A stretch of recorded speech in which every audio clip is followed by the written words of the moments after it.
नीलम को इविल इसलिए बोल रही हूँ बिकॉज़ आप लोगों को पता ही है कि वो इरिटेटिंग लगती है मुझे और वो बहुत ज़्यादा ना अपने आप को चालाक समझती है। फालतू का लड़ाई करते रहती है और हमेशा वो खाना नहीं बनाऊँगी का धमकी देती है। कोई भी अच्छा इंसान जो रहता है वो किसी को भूखे मारने का तो नहीं ही सोचता है। तो खाना पे उनको नहीं आना फालतू का जब कुछ होता है, जब कोई उनको कुछ बोलता है तो बौखला जाती हैं। उसके बाद वो सामने देखती भी नहीं कि कौन इंसान खड़ा है, उसका डिसरिस्पेक्ट करना स्टार्ट कर देती हैं और बहुत अजीब तरीके से वो बात करती हैं। मुझे वो बिल्कुल इविल पर्सनैलिटी लगती हैं। मोनिका जी इसलिए क्योंकि वो जानबूझ कर के मृदुल बेचारा परेशान हो रहा है और जानबूझ कर के वो परेशान कर रही हैं। कोई अगर काम करने के लिए तैयार भी हो रहा है तो वो उसको मना कर दे रही है। कि कोई अच्छे दिल का इंसान होता है ना तो वो कभी किसी एक इंसान को इतना परेशान नहीं करेगा और कोनिका जी को पता है कि वो मृदुल जो है कैप्टनसी वो कैसे ही अकेले मैनेज कर पाएगा। सारे लोग तो जितने भी लोग खाना बनाते हैं, डिनर बनाते हैं, मेन मेन लोग तो अभी उधर बैठे हुए हैं, इविल ग्रुप वाले लोग। तो मृदुल अब बेचारा अकेले काम कर रहा है, उनको बहुत मजा आ रहा है और वो और ज्यादा सबको मोटिवेट कर रही है इस चीज के लिए कि कोई उसका मदद ना करे।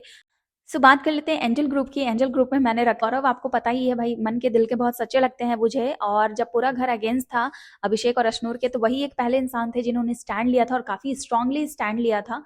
और उनके वजह से कुछ लोगों ने फिर सपोर्ट भी किया उस चीज को। अपने दोस्तों का साथ देते हैं लोगों का और ख्याल रखते हैं चीजों का, और इसीलिए मुझे वो अच्छे लगते हैं। और वो कभी भी फालतू के मुद्दे में आपको लड़ते झगड़ते नजर नहीं आएंगे, कभी किसी की डिसरिस्पेक्ट करते हुए नजर नहीं आएंगे। सो अभिषेक और अश्नूर, उनके मुंह से मैंने, मतलब अश्नूर के मुंह से कभी भी किसी के लिए गालियां नहीं सुनी है।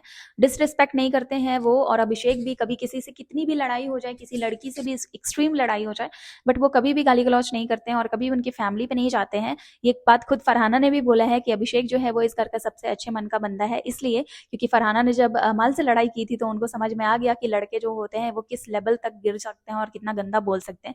लेकिन वो चीज उन्होंने खुद रियलाइज की कि अभिषेक के साथ भी उनकी बहुत एक्सट्रीम लड़ाई हुई थी, बट अभिषेक ने कभी ऐसे शब्द का इस्तेमाल नहीं किया। और प्रणीत की बात करें तो प्रणीत, आपको पता है आपका दिल जो है वो बहुत एकदम सोने का है, अच्छा लड़का है वो।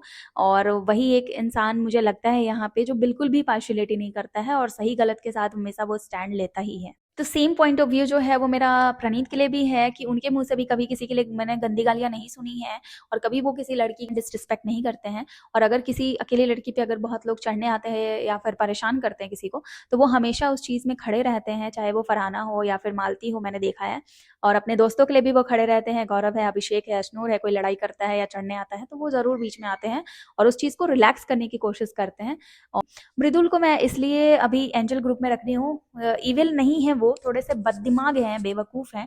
आई थिंक बैल बुद्धि वाला जो टाइटल है वो अभिषेक को जो लोग कुछ लोग देते हैं, तो वो बैल बुद्धि अभिषेक नहीं है, वो मृदुल है। बिकॉज मृदुल को कभी कभी कुछ चीजें समझ में नहीं आती हैं और वो कभी कभी गलत चले जाते हैं, लेकिन उनका दिल बहुत अच्छा है, साफ